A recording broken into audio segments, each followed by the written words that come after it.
Morning to you. Welcome back to Shaving with Fuzzy. I'm Fuzzy. How y'all? On an early Thursday morning. It is. So, yeah. Ended up working yesterday and slept a little bit too long. So, Williams Wednesday didn't happen yesterday. Sorry about that. Happens. I'll make up for it. But today, ordinary shaver. Aaron had come up with the idea of doing a little bit old, little bit new shave. And we're going to use the TNNSER for the new. And vintage Colgate is the soap. So, with vintage Colgate, I got to thinking, I've got a vintage Colgate Shave Stick. So we'll use the vintage Colgate Shave Stick. We're just going to use just a generic, regular old boar brush. Not really generic. It's what is it, Timken, I think. Whatever the little Turkish boar brush I got here a while back, the little cheap brush. And then we're going to finish up with the Old Spice. And if I'm not mistaken, today is the right day, and he's going to do the same shave, except he'll use the, because he doesn't have one of these. I don't think he has one of these. He hasn't told me he has one of these, so I'm going to doubt he has one of these. But anyway, it's got the little stuff on the top there, and it says Colgate on the side and all, and really neat stuff. So that's the plan. So it's already like 4:35. I got to be out of here by a little after 5 o'clock. Got to stop and put some push water in the old truck this morning.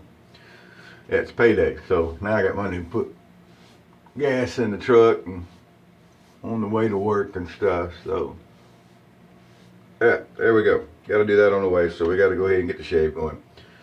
So open up our Colgate here to our stick. It was well used when I got it, and I'm going to continue to use it.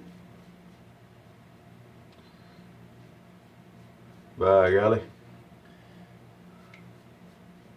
So I have a vintage Williams shave stick that was given to me that everybody may remember. One of my favorite things here. And then I was able to acquire this vintage Colgate shave stick. Now the Williams was given to me, and it was a full brand new stick. Really neat. I've got some really nice, really good friends. This one obviously had been seeing some use over the years. That's okay. I've seen some use over the years too, so. Alright, well I'm thinking that's probably going to be enough of that. Hopefully. If not, put some more on. No big deal. So, as y'all may remember, I was supposed to have mailed the TNNSER off here to the brother-in-law for him to try. Yeah, it ain't happened yet. Sorry about that, brother-in-law. I'll get it there. I promise.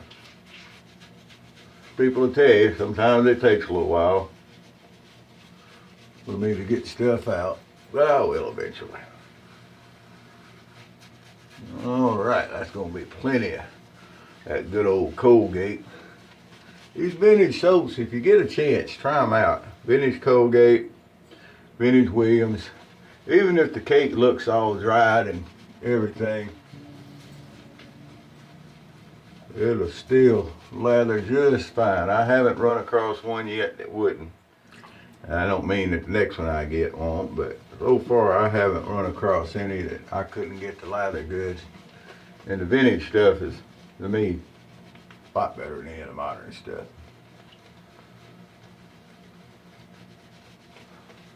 Alright, look at that. That vintage Colgate just works up good. Not really anything special about the scent, but the scent has nothing to do with performance. And it performs very well. We're going to thin it out a little bit more up on this cheek here. It's still kind of thick for some reason.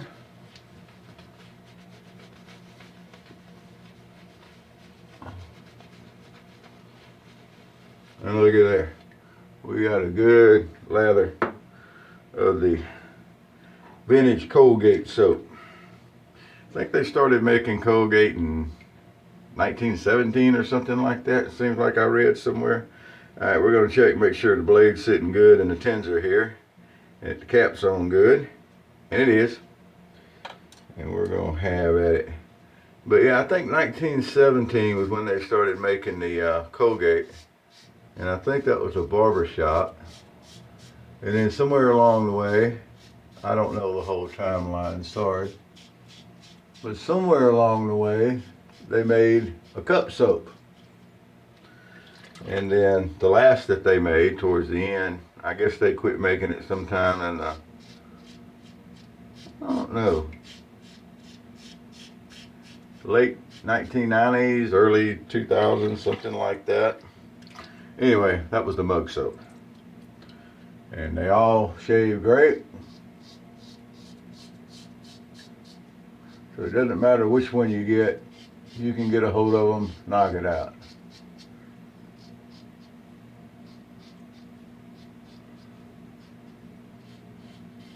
Oh, this thing shaves so good. If you haven't had a chance to get one of these printed, really should. I prefer the vintage stuff, but this one was kind of neat because, you know, T. White was the one that came up with the idea for the TNNSER. And he machined one. There's a video here on Shaving with Fuzzy of me using that one. And it was a lot of fun to use. And then they came up with the idea of 3D printing it. And then they came up with the idea, with some help from River Run, okay, came up with the idea of putting an Ender style handle on it. Brilliant. It's easy to hold on to, it's very maneuverable. It's a light razor if you like light razors. Although whether the razor's light or heavy doesn't really matter. But if you like light razors, it is. And anyone can have one printed. The files are out there.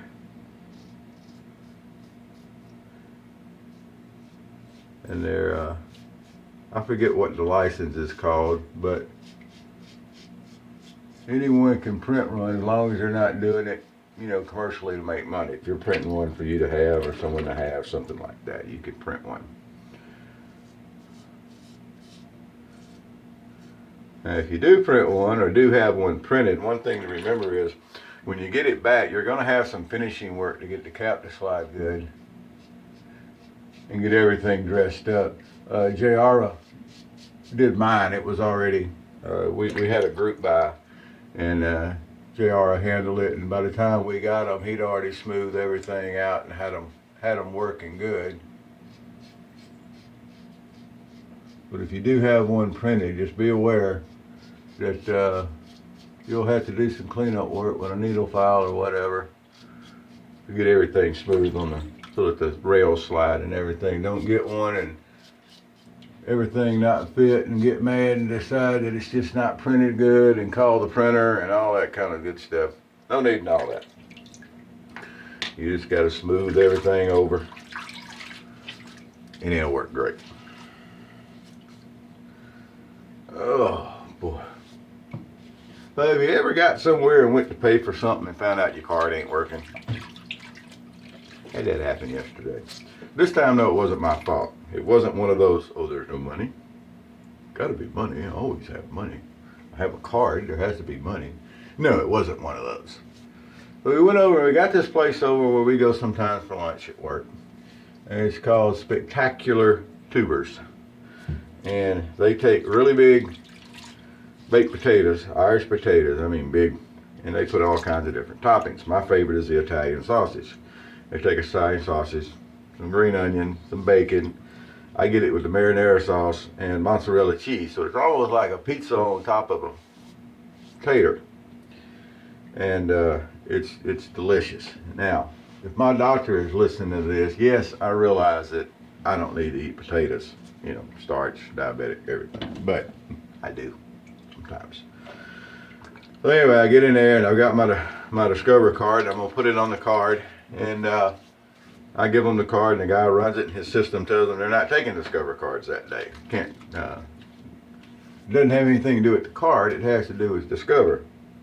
But anyway, I got to go back up there today and take them some money. They went ahead and let me keep the tater because we eat there often. They know me. And I go in uniform and everything, so usually with my name badge still on. But yeah, that's always fun when you show up somewhere and they slide the card and it goes, not gonna do it. Not gonna do it today.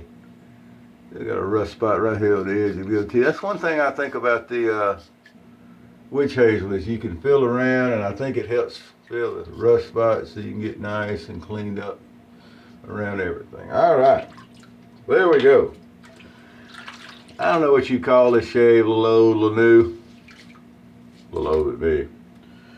But a TNNSER and some vintage Colgate with a boar brush, nothing fancy. We're gonna finish up with some genuine Old Spice. Now it's not it's not vintage Old Spice or anything like that. It's just Old Spice, but it is actually got the Old Spice name on it, not a knockoff. Alrighty, and that would be this stuff right here. Yeah. Now I know there's different formulations because different companies have made it in different places over the years. Yada yada yada yada. It's pretty much all Old Spice to me. My nose is not sophisticated enough to tell the big difference between the different ones, or even between the different ones and the knockoffs. And if you're looking for a modern soap that's Old Spice that smells really good, check out Sterling Soap Company. And they're a favorite of mine with their Spice soap. And it's good. All right, well, you know, that's what we're going to do for this morning. Kind of a low-key morning.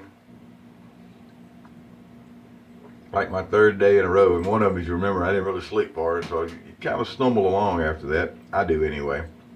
But it's all misty and dreary and wet outside because it started raining last night. It was supposed to rain yesterday. Didn't rain yesterday. And the sun even popped out at one time yesterday at the plant. We'd get a few little sprinkles here, there, and the other. Gets to be an hour before getting off time, it starts raining. Rained all the way home. I got behind some guy. Oh, it's horrible. I got behind some guy, full-size pickup truck. It's not raining that hard. It's a steady, drizzly thing. There is a little wind blowing. He's driving 40 miles an hour. Now, it's a good road. 40 miles an hour. That's a little, you know, whatever, 40. And sometimes 35. Yeah, I cuss most of the way home. But anyway, that's the way it goes. So anyway, that's what I'm doing for today. I'm fixing to go to work. And hopefully the sun will pop out later and the birds come out and be unicorns and skittles and bluebirds everywhere. And, you know, I just watched the geese all day again. There we go. Whoever you are, wherever you are, whatever you're doing, happy shaves.